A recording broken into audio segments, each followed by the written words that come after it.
Good evening সবাইকে। আমি অনুষ্কা রায়, পেশায় একজন কমিউনিটি হেলথ অফিসার। তো আজকে আপনাদের সাথে কিছু গুরুত্বপূর্ণ জিনিস নিয়ে আলোচনা করতে এসেছি। আজকে হচ্ছে 17 মে।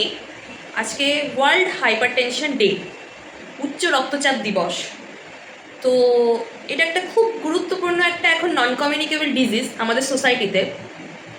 নন কমিউনিকেবল ডিজিজ, অসংক্রামিত রোগ, যে রোগটা ছোঁয়াচে নয়। এই রোগগুলোর পিছনে অনেক রকম কারণ থাকে। আজকে যেমন হাইপার টেনশন নিয়ে আজকে আলোচনা করব। হাইপার টেনশন বাংলায় যেটাকে বলে উচ্চ রক্তচাপ। উচ্চ রক্তচাপ, হাইপার টেনশন কখন আমাদের টেনশন হয়? যখন আমাদেরকে অতিরিক্ত মাত্রায় কাজ করতে হয় বা কিছু চিন্তা করতে হয়, তখন আমাদের টেনশন হয়।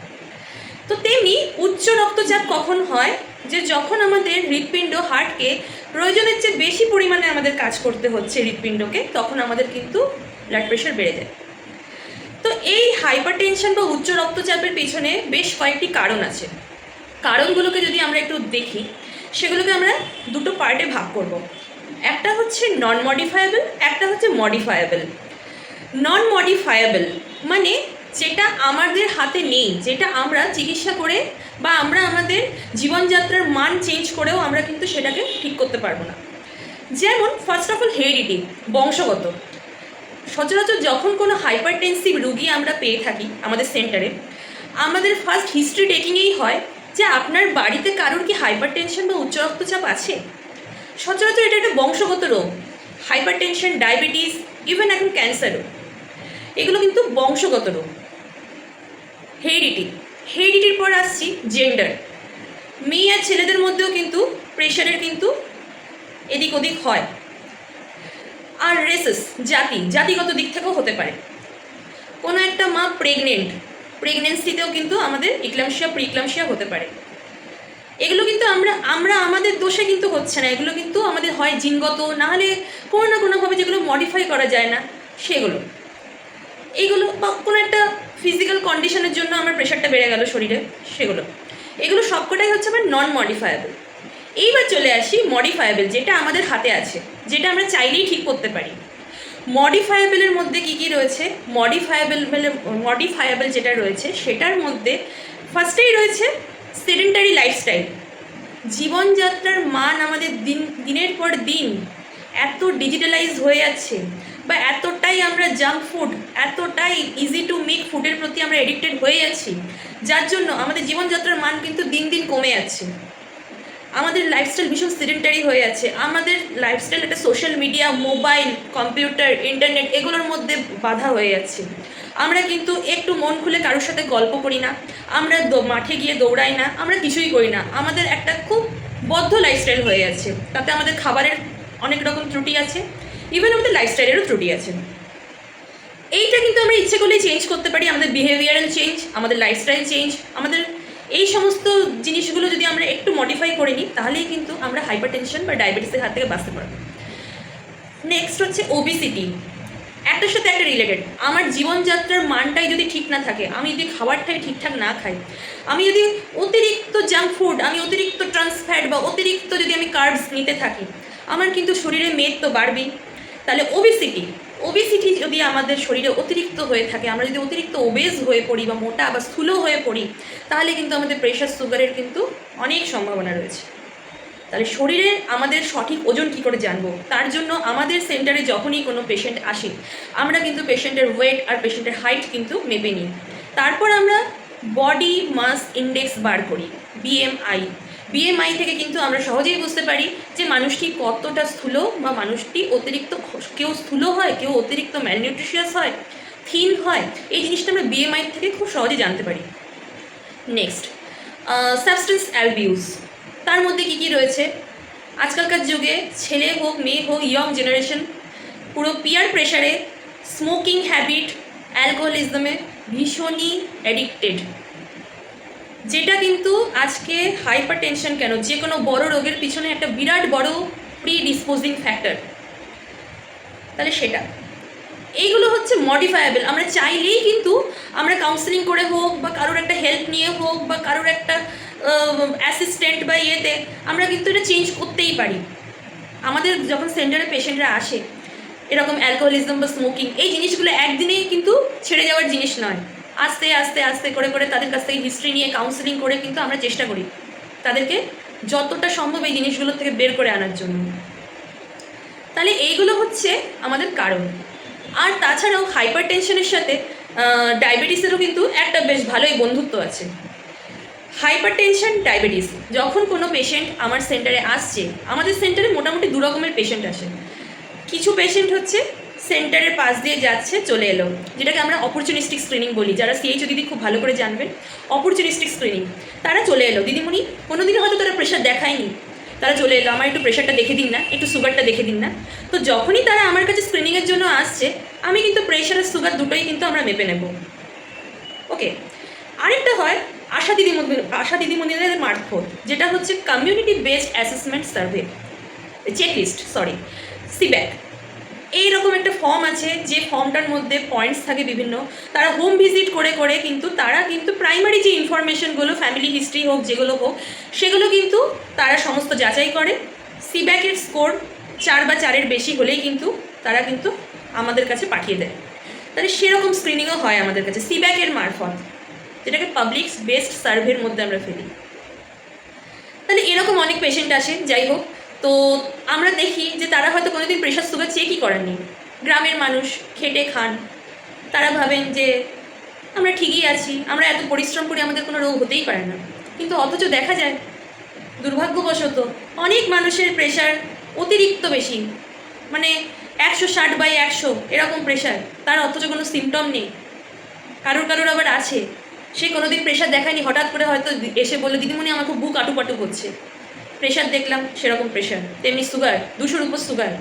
তাহলে মানুষ যতক্ষণ না পর্যন্ত নিজে সচেতন হবে, মানুষ নিজের থেকে যখন না হচ্ছে, আমরা কিন্তু নিজেরা সচেতন না হলে জিনিসগুলোকে মডিফাই করতে পারবো না। ওকে, তাহলে এগুলো গেল হচ্ছে হাইপার টেনশনের কারণ। এইবার আসি হাইপার টেনশনের জন্য আমাদের কী কী হতে পারে, বা হাইপার টেনশন আরও কী কী কারণে হতে পারে। আমরা খুব একটা বেসিক কনসেপ্ট দিচ্ছি, যারা নন মেডিকলস আছেন যারা, তাদেরও সুবিধা হবে। মনে করুন hyper tension, diabetes, cancer, COPD বা অ্যাজমা, এগুলো হচ্ছে সব অসংক্রামিত এক একটা রোগ। এটাকে আমরা একটা বটগাছ ধরলাম, বটগাছের এক একটা শাখা এই রোগগুলো। তাহলে এই শাখাগুলোর মূলে, গাছটার মূলে চলে যায়। কল্পনা করুন একটা গাছটার মূলে গিয়ে কারণগুলো, আরও অনেক রকম কারণ আছে। আমাদের টেনশন, কেন টেনশন হচ্ছে? চারপাশে এত বেশি আনএমপ্লয়মেন্ট, বেকারত্ব, পড়াশোনা, হ্যাঁ, পিয়ার প্রেশার, চারিদিক থেকে সোশিও ইকোনমিক্যাল কন্ডিশন, দারিদ্রতা, এই সমস্ত কিছু মিলিয়ে মানুষের ভিতরে মানসিক চাপ, সেটা তো একটা আছেই। অন্য কোনো রোগ হলে সেই রোগের থেকেও কিন্তু হতে পারে। এগুলোর প্রত্যেকটাই কারণ। তাহলে এনসিডি ট্রি, তার মূলে রয়েছে কারণগুলো, তার শাখা হিসাবে বেরিয়ে আসছে রোগগুলো। ওকে, তো এই গেল হচ্ছে কারণ। হাইপার টেনশন, যদি আমাদের শরীরে প্রেশার বেড়ে যায়, কী করে বুঝবো প্রেশার বেড়ে গেছে? কারোর ক্ষেত্রে বললাম অ্যাসিমটমেটিক, আর কারোর ক্ষেত্রে তো ভালো সিমটম দেখা যায়। কী কী সিমটম? মনে করুন সবার আগে প্রচণ্ড ঘাম হচ্ছে, আপনার পার্সপিরেশন, হেডেক হচ্ছে, ব্লাড ভিশন, ঝাপসা দেখছেন চোখে, শরীরের লোয়ার পোর্শনে ব্যথা হচ্ছে। ওকে, আর আপনি আপনার শ্বাস নিতে কষ্ট হচ্ছে, আপনি প্রচণ্ড হাঁপিয়ে যাচ্ছেন, অল্প কাজ করে অল্প হেঁটেই আপনি হাঁপিয়ে যাচ্ছেন। এইগুলো হচ্ছে কারণ, যেগুলো সচরাচর দেখা যায়। কারোর ক্ষেত্রে বুকে ব্যথা হতে পারে, বুকে চাপ ভাব হতে পারে। এইগুলো হচ্ছে প্রাথমিক কারণ। এগুলোর মধ্যে যদি একটাও আপনারা ফিল করেন, সঙ্গে সঙ্গে নিজেরা কিন্তু নিকটবর্তী স্বাস্থ্যকেন্দ্র বা হসপিটালে গিয়ে কিন্তু নিজের প্রেশারটা একবার দেখাবেন। তাহলে এইগুলো হচ্ছে লক্ষণ। এরপর আসি, যখন কোনো একটা মানুষ আমাদের কাছে প্রেশার মাপতে আসে, তখন আমরা কী করি, বা আপনারা যখন, আমি তো সাজেস্ট করব যে আমাদের এখন এই স্মার্ট সোসাইটিতে আমাদের প্রত্যেকের উচিত ঘরে একটা করে digital blood pressure measure machine রাখা, যাতে ইজিলি ঘরে কিন্তু আপনারা ঘরে বসে ডাক্তারের কাছে ছুটতে হবে না, আপনারা ইজিলি কিন্তু দেখাও সহজ, আপনারা কিন্তু ঘরে বসে নিজেদের ব্লাড প্রেশার মনিটর করতেই পারেন। তো কি করতে হয়? ব্লাড প্রেশার মাপার আগে অনেক নিয়ম আছে। মনে করুন আমি পেশেন্ট, ডাক্তারবাবুর কাছে আমি দৌড়াতে গেলাম ব্লাড প্রেশার মাপাতে। ডাক্তারবাবু কিন্তু আমার প্রেশার এমনিই হাই পাবে, অথচ কিন্তু আমি হাইপারটেনসিভ নই। তাহলে ব্লাড প্রেশার মাপতে গেলে আগেই আমরা পেশেন্টদেরকে যেটা বলি যে অন্তত পক্ষে 10 মিনিট ফ্যান চালিয়ে একটা ঠান্ডা পরিবেশে রেস্ট নিন, তারপর প্রেশার মাপবো। প্রেশার প্রথমবার বেশি পেলেই পেশেন্টকে সঙ্গে সঙ্গে হাইপারটেনসিভ আমরা বলবো না, বা পেশেন্টকে সঙ্গে সঙ্গে ওষুধ দিয়ে দেবো না। কারণ প্রেশার বা সুগারের ওষুধ এমন একটা জিনিস যে ওষুধ কিন্তু মানে একবার শুরু করলে সেটা বন্ধ হওয়া মুশকিল, আর দরকার পড়লে আজীবনও খেতে হতে পারে। তাহলে পেশেন্টকে আরেকবার রিডিং নেব 10 মিনিট পর, পেশেন্টকে বলবো আপনি বসুন। তারপরেও যদি আমরা প্রেশারটা বেশি পাই 140/90 বা তার বেশি যদি পাই, অবশ্যই হাইপার টেনশন। দেন আমরা কিন্তু কী করি, আমাদের যে হেলথ অ্যান্ড ওয়েলনেস সেন্টারগুলোতে টেলিমেডিসিনের মারফত ডাক্তারবাবুর সাথে পরামর্শ নিয়ে আমরা কিন্তু ওষুধ দিই। তো এইটা হচ্ছে মাপার নিয়ম। আর কী কী করা উচিত না, প্রেশার মাপার অন্তত 30 মিনিট আগে কোনো রকম ওয়ার্কআউট, কোনো রকম চা কফি এগুলো কিছু খাওয়া যাবে না, ইভেন স্মোকিং করা চলবে না। এটা পেশেন্টকে যখন আমরা প্রেশার মাপি বা আপনি নিজে যখন ঘরে নিজের প্রেশার মাপবেন, চেষ্টা করবেন একটা চেয়ারে রিল্যাক্সভাবে বসবেন, চেয়ারের পেছনে আপনার পিঠটা ভালো করে ঠেকিয়ে বসবেন, যাতে একদম রিল্যাক্স মোড, টেনশনের কিছু নেই। পা দুটো মাটিতে ক্রস হবে না, এরকমভাবে মাটিতে টাচ করে বসবেন। এবার হাত, আপনার হাতের সাইজ অনুযায়ী যেন কাফ হয়, অতিরিক্ত টাইট বা অতিরিক্ত লুজ কাফ যেন না হয়। কাফের সাইজ আছে, সেই আপনার আর্ম সার্কামফারেন্স অনুযায়ী আপনার আর্মের যেন 80% যেন কাফটা কভার করতে পারে সেরকম কাফ আপনি চুজ করবেন। আর যখন প্রেশার মাপবেন, আমি একটা ছবি শেয়ার করব আপনাদের সাথে, ওরকম পজিশনে বসে আপনাকে কিন্তু প্রেশারটা মাপতে হবে। আপনার এই হাতটাকে হ্যাঙ্গিংভাবে এরকমভাবে দিয়ে দিলেন হবে না, আপনার এই হাতের নিচে কিন্তু বই সাপোর্ট দিতে হবে বা যে কোনো একটা উঁচু জায়গায় সাপোর্ট দিতে হবে, যার জন্য মানে যাতে আপনার কাফ, যে আপনার বিপি কাফটা আর আপনার হার্ট লেভেল যেন একই থাকে। এটা মোস্ট ইম্পর্টেন্ট। আমি 10 মিনিট পর যখন পেশেন্টটাকে প্রেশার মাপবো, দরকার পড়লে আমি যে হাতে মেপেছিলাম আমি অপোজিট হাতে মাপবো। দুটো হাতের মধ্যে প্রেশারের খুব বেশি হলে 10 mm HGর মতো ডিফারেন্স হয়। তাহলে এইগুলো হচ্ছে প্রেশার মাপার নিয়ম। প্রেশার মাপার মাঝখানে রুগী যদি কথা বলে তাকে বলতে হবে আপনি থামুন, প্রেশারটা মাপা হয়ে যায় তারপর আপনি কথা বলবেন।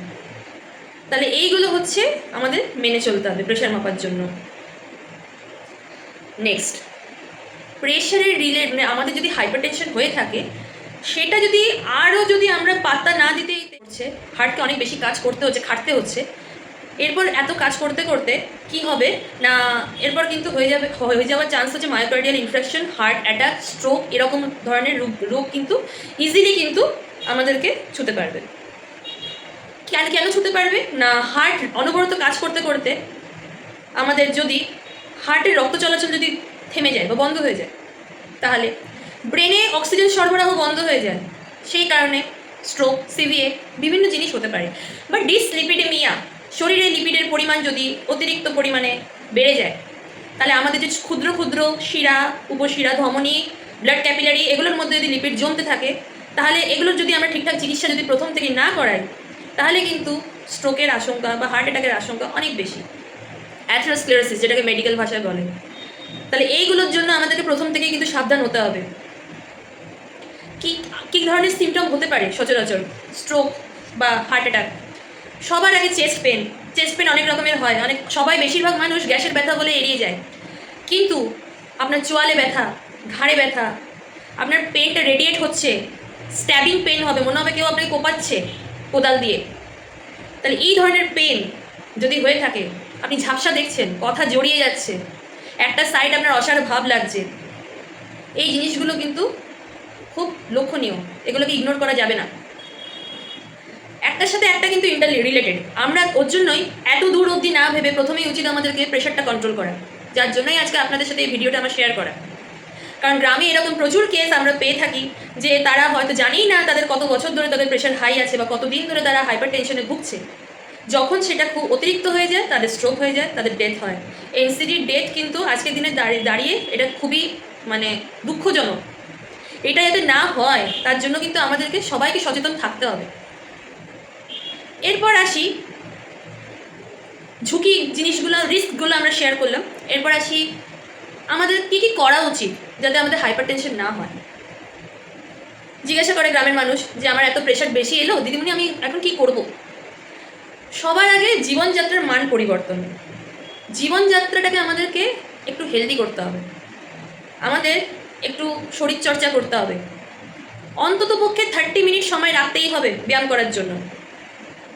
খালি পেটে যদি আপনারা যারা শহরাঞ্চলে জিম করেন, খালি পেটে যদি কার্ডিও করেন, সেটা কিন্তু আপনার হার্টের হেলথের জন্য খুব ভালো।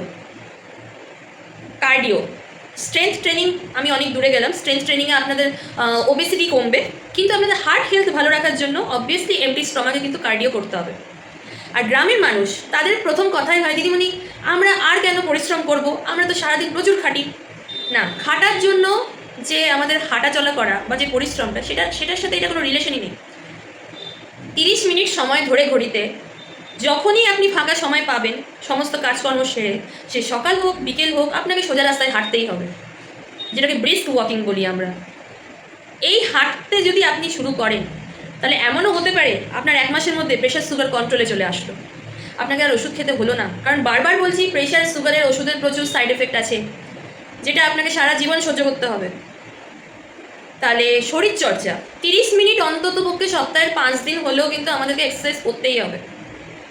নেক্সট, খাওয়া দাওয়া। সচরাচর হাইপার টেনশনের জন্য আমরা যে ডায়েটটা সাজেস্ট করি, নাম হচ্ছে dash diet, DASH। D means dietary, A means approach to stop hyper tension. মোট কথা ড্যাশ ডায়েট। প্রেশারের মেন শত্রু হচ্ছে কাঁচা নুন। গ্রামের মানুষরা এত খাটাখাটনি করে, তারা যখন দিনের শেষে পান্তা ভাত খায় বা মুড়ি খায়, তার মধ্যে প্রচুর এক্সট্রা সল্ট থাকে।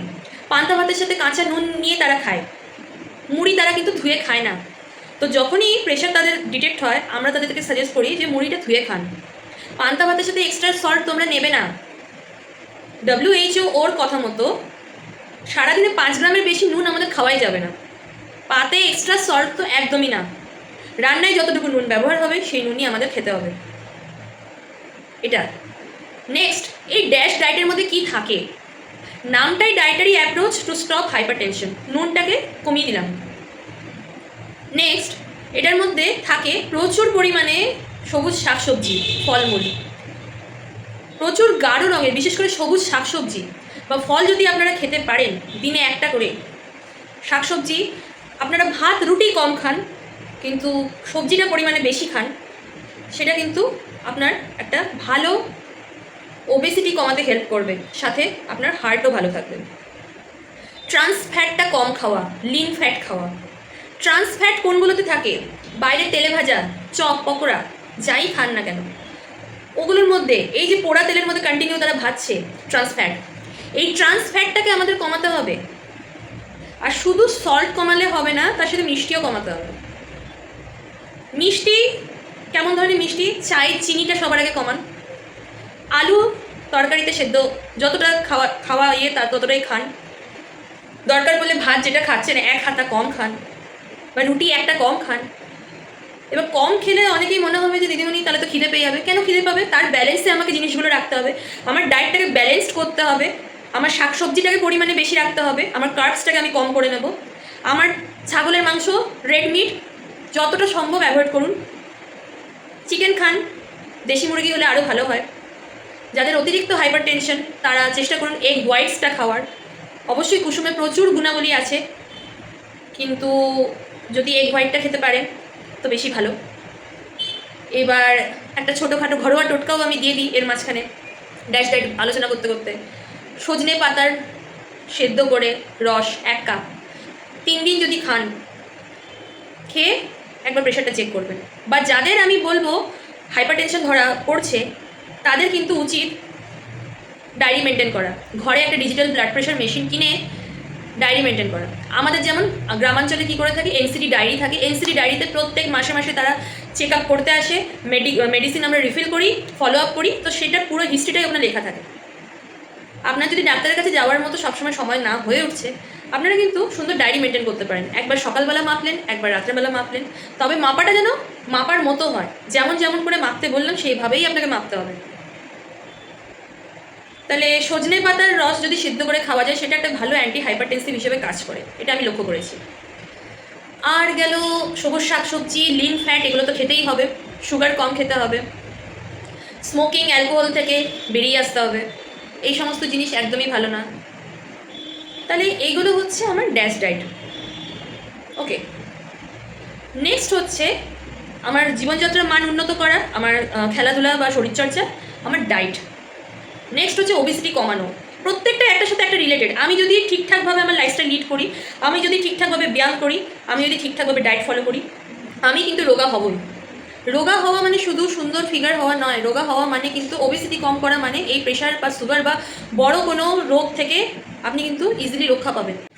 তাহলে এগুলো গেল একটা মোটামুটি আমি যতটা পারলাম আপনাদেরকে একটা ধারণা দেওয়ার চেষ্টা করলাম যে উচ্চ রক্তচাপ বা হাইপার টেনশন আজকের দিনে দাঁড়িয়ে মানে শুধু যে 30-এর ঊর্ধ্বেই যে লোকজনের হচ্ছে তা নয়, একটা মানুষ যখন জন্মাচ্ছে তখনও তার প্রেশার সুগার পাওয়া যাচ্ছে।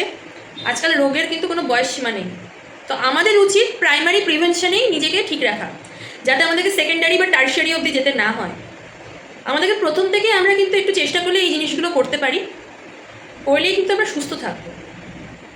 আর যখন আপনারা আপনাদের বাড়িতে হোক বা চারপাশে আশেপাশে আপনারা যদি কোনো স্ট্রোক পেশেন্ট দেখেন, তাহলে স্ট্রোকের কিন্তু একটা গোল্ডেন টাইম আছে, গোল্ডেন আওয়ার আছে। তার মধ্যে কিন্তু রুগীকে চেষ্টা করতে হবে হাসপাতালে নিয়ে আসার। বি ফার্স্ট, আমরা মেডিকেল টার্মে বলি বি ফার্স্ট। আমরা কিন্তু ওই সময়ের মধ্যে যদি রুগীকে আনতে পারি, আমরা কিন্তু পারবো রুগীকে বাঁচাতে। আমাদের দরকার নেই, আমরা যারা মেডিকেল লাইনের সাথে যুক্ত নই, আমাদের কোনো জিনিস করার দরকার নেই, কিন্তু আমাদের যেটা করণীয় সেটা হচ্ছে গোল্ডেন আওয়ারের মধ্যে একটা পেশেন্টকে কিন্তু হসপিটালে নিয়ে আসা। তাহলে কিন্তু আমরা পেশেন্টের জীবন বাঁচাতে পারবো। কারণ দেখা গেছে সমীক্ষায় যে একটা বয়োজ্যেষ্ঠ মানুষের যদি স্ট্রোক হয়, তাকে আমরা কিন্তু বাঁচানোর মতো বা চিকিৎসা করার মতো সময় পাই। কিন্তু 30 to 40 এমনই একটা ক্রুশিয়াল এজ বা এমনই একটা মারাত্মক একটা বয়স সীমা, তখন যদি কোনো মানুষের স্ট্রোক হয় তাহলে কিন্তু মানুষ সময় দেয় না। তো যাতে এই দিনগুলো দেখতে না হয় তার জন্য প্রথমেই যদি আমরা প্রেশারটাকে আমাদের কন্ট্রোলে রাখতে পারি, 120/80 এটা হচ্ছে প্রেশারের নর্মাল রেঞ্জ, তার থেকে একটু কম হলেও কোনো অসুবিধা নেই। তো 120/80-র মধ্যে আমাদের যদি প্রেশার রাখতে পারি, বা মোটামুটি আমাদের ডায়াস্টোলিক প্রেশারটা যাতে মোটামুটি চেষ্টা করতে হবে 80-র মধ্যে থাকে। অনেক সময় যারা প্রেশারের ওষুধ খান পেশেন্ট, তাদের প্রেশার আমরা দেখি 140/80, দ্যাটস কোয়াইট ন্যাচারাল, নর্মাল। নিচেরটা 90 বা 90 অ্যাবভ হয়ে গেলে কিন্তু মুশকিল, কারণ উপরের প্রেশারটা সচরাচর মানুষের টেনশন, ঘুম না হওয়া, অ্যাসিডিটি, মানুষ ধরপড় করে হেঁটে এলো, এই সমস্ত কারণে কিন্তু আমাদের প্রেশার বেড়ে যেতে পারে। তাহলে এই জিনিসগুলো আমাদেরকে একটু লক্ষ্য রাখতে হবে। তো আশা করছি যতটা পারলাম বুঝাতে পারলাম আপনাদেরকে।